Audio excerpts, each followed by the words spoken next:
Meus queridos irmãos e irmãs, graça e paz vos seja multiplicada.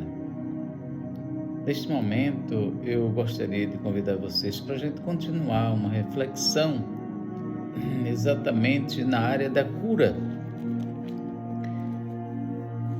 Qual a vontade de Deus com relação à cura?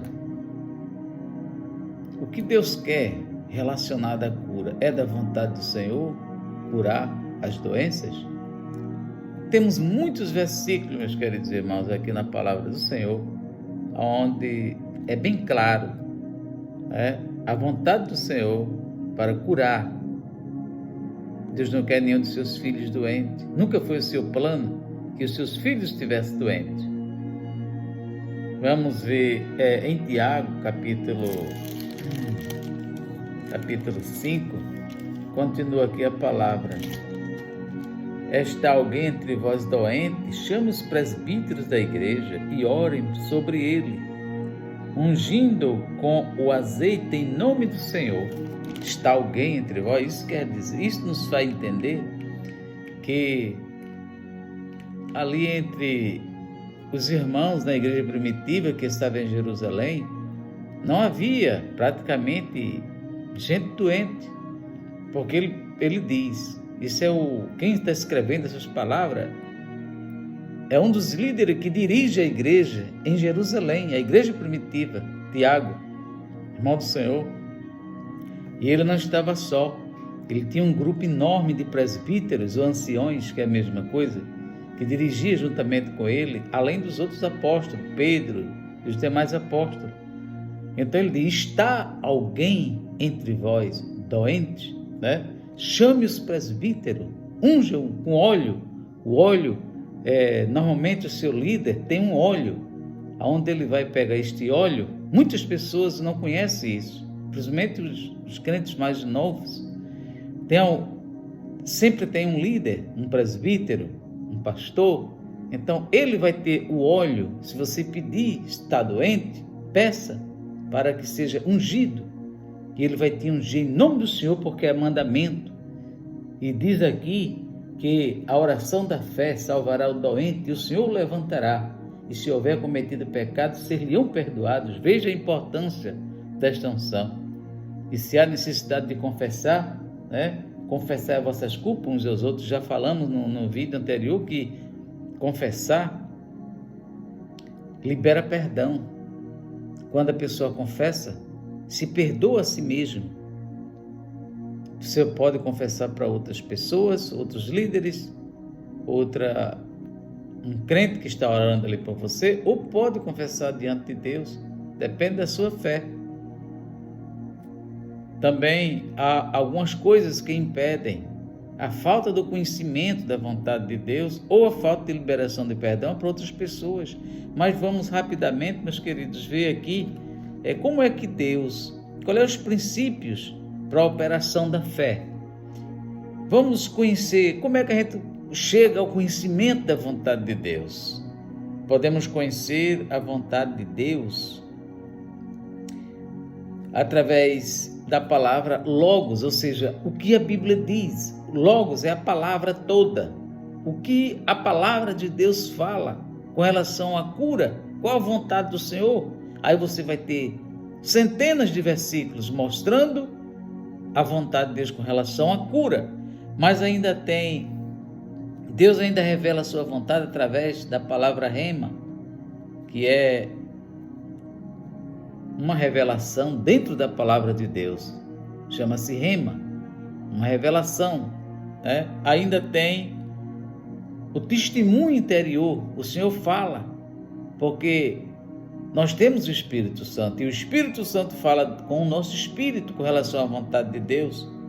Nós temos as circunstâncias, que Deus pode falar também através das circunstâncias. Deus fala em sonhos, Deus pode vir em sonhos e falou para José, para sair do Egito com Jesus, Deus pode falar através de profecias, e Deus pode falar através da palavra revelada.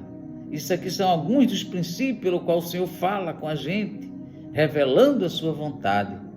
Então, meus queridos irmãos, Se a gente começar a olhar a vontade do Senhor, né, na palavra Logos, que é na Bíblia, a gente vai ver em Mateus 4:23, Jesus foi por toda a Galileia, ensinando nas sinagogas deles, pregando as boas novas do reino de Deus e curando todas as enfermidades e doenças entre o povo. Ele não procurou saber quem era cristão, quem não era.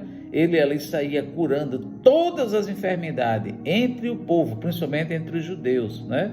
Mas ele curou muitas pessoas que não era que não era da religião judaica. Mateus 8:2 e 3 diz: um leproso, aproximando-se, o adorou de joelhos e disse: Senhor, se queres, pode-me purificar-me. Jesus estendeu a mão, tocou nele e disse: quero, seja purificado. Imediatamente aquele homem foi purificado da sua lepra.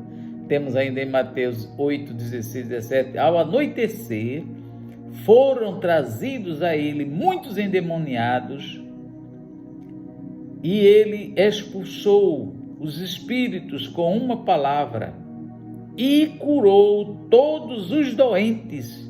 Não voltou um sem ser curado, todos. E assim se cumpriu o que fora dito pelo profeta Isaías: ele tomou sobre si as nossas enfermidades e sobre si levou as nossas doenças. Meus queridos irmãos, são muitas passagens, são muitas centenas, né? Jesus ia passando por todas as cidades, povoados, ensinando nas sinagogas, pregando as boas novas do reino e curando todas as enfermidades e doenças entre o povo. Está em Mateus 9:35. Então, Mateus 12:13, então ele disse ao homem: estende a mão. E ele estendeu a mão e foi restaurado e ficou sã imediatamente. Então, a vontade do Senhor está aqui revelada, né? Jesus quer curar, ele não se compraz com as pessoas sofrendo em leitos de enfermidade. Porém, a doença surge devido às nossas irresponsabilidade com o corpo, devido ao pecado original, devido a pecados cometidos, pode surgir enfermidades, mas Deus muitas vezes, ele pode usar aquela enfermidade, já que ela veio, não que Deus enviou, para mostrar a sua compaixão, a sua graça, a sua misericórdia e curar as pessoas. Então é preciso que haja um conhecimento que Deus quer para que a fé opere, porque se Deus quer, a oração é respondida. É preciso que a gente entenda, meus queridos irmãos, que Deus nos ajude, continue nos abençoando. Meus irmãos, eu peço para vocês darem um like, para vocês se inscreverem neste canal. Vamos ajudar, vamos multiplicar o talento e levar mais adiante a palavra do Senhor. Amém?